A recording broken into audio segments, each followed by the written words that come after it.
Hello, my dears. How are you today? So, today, Sun enters the sign of Scorpio. And what does it mean when the Sun enters the sign of Scorpio? So, Scorpio represents depth, okay, represents going inwards, represents the deepest parts of ourselves, represents also the wounded parts of ourselves, represents also where our heavy metals are and where the purification needs to happen. So the sun moving into Scorpio, it's not only the sun that is in Scorpio, but just saying that wherever the sun is means that that area of our life is being highlighted. So it's where the work in a way is happening. Now, we have Mercury in Scorpio. Today, the moon is also in Scorpio. Mars is also in Scorpio. So, there is a lot of Scorpio energy. Yeah, so basically, like moving deeper parts of ourselves. It's a rebirth happening in a way. It's shedding old skins, it's transforming. And now I want to share with you how is this impacting for each one of you. So, if you have Scorpio in your first house, then this is where all of this intensity is happening. We know that the first house is related to our physical body. So, could be you addressing self-sabotaging patterns or any patterns that are not healthy in the way you relate to your own physical body. The sun will be highlighting that. So it's like this is the time for you to look into this. Okay. If you have Scorpio in the second house, so Scorpio in the second house talks about our resources, our material resources, our gifts, our talents. So could be that you are being too attached to your material things, and it's always like an invitation for you to look how much your energetics and your energetic state can affect your resources. If you have Scorpio in the third house deals with communication, how we connect, how we receive the messages, how we pass the messages. So it will be something about your channel, and for sure a reminder for you to cleanse the channel, okay, for you to take really good care, because depending on how clean your channel is, then that will influence the quality of information you receive. Now, for those of you who have Scorpio in the fourth house is a very sensitive spot, okay? It's deep, deep, deep, deep inside ourselves. It's related to our ancestors, to our lineage. So it's a very special and deep place. So observe your family and which are the patterns carried by your family, especially the women. And this might be what it needs work. So again, self-sabotaging, avoidance, escapism, being too radical, all of these things could be very Scorpion. So if you have Scorpio in the fifth house, it's pleasure, sensuality, creativity. Pay attention also to your patterns in regards to pleasure. How do you define pleasure?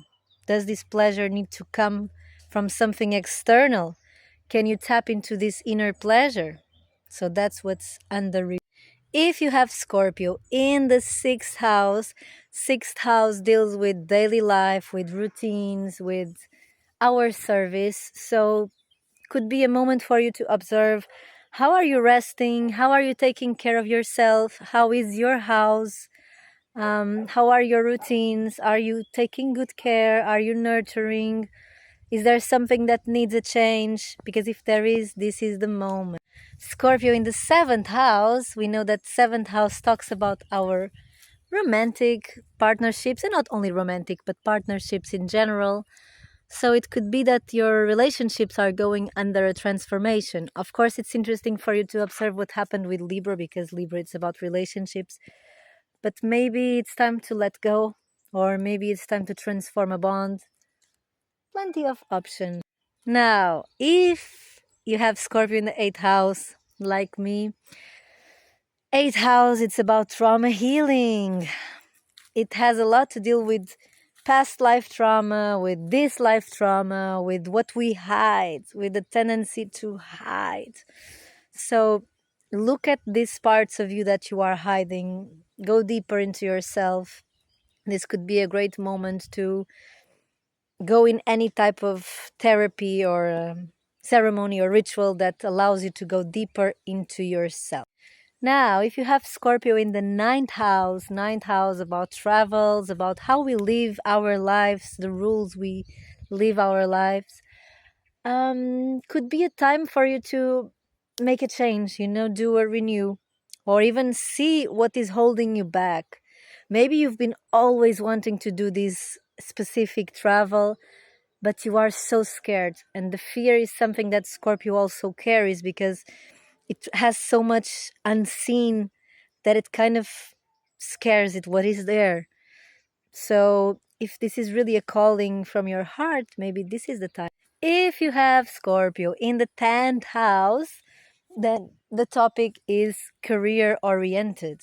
It's how you serve society, what you project out there into the world. Again, I would say, what is holding you back? What are you hiding? Do you feel like you are meant for so much more, but you are not even living to 10% of that? So maybe there are some energetic blockages that you can address that are blocking you from shining fully on. And then Scorpio in the 11th house. 11th house being a place of groups. The people we hang out with, hang up with. Maybe it's time for a change. So having Scorpio on the 11th house means that you can change many times the groups you are inserted to. No, it doesn't mean only that, but that's one of the things. So maybe if you are not resonating to the crowd you are hanging, maybe it's time to change to a new crowd. Maybe it's time to go deep into yourself to see what do you like, what energies do you want to be surrounded by, and then make the change. And finally, Scorpio on the 12th house. I would say that this is one of the most sensitive places to have Scorpio, because the 12th house represents our Akashic records, represents the field, everything we are connected to, represents our subconscious. So if we have Scorpio there, we have to take really good care of our channel, cleanse, clear, be super careful. And also, maybe it's time to address any limiting beliefs or fears that might be holding you back by doing subconscious work, okay? So this is it. I hope you resonate. I hope it helps. Feel free to like, to subscribe, to book readings with me. I'm so eager to help you. Sending a big hug.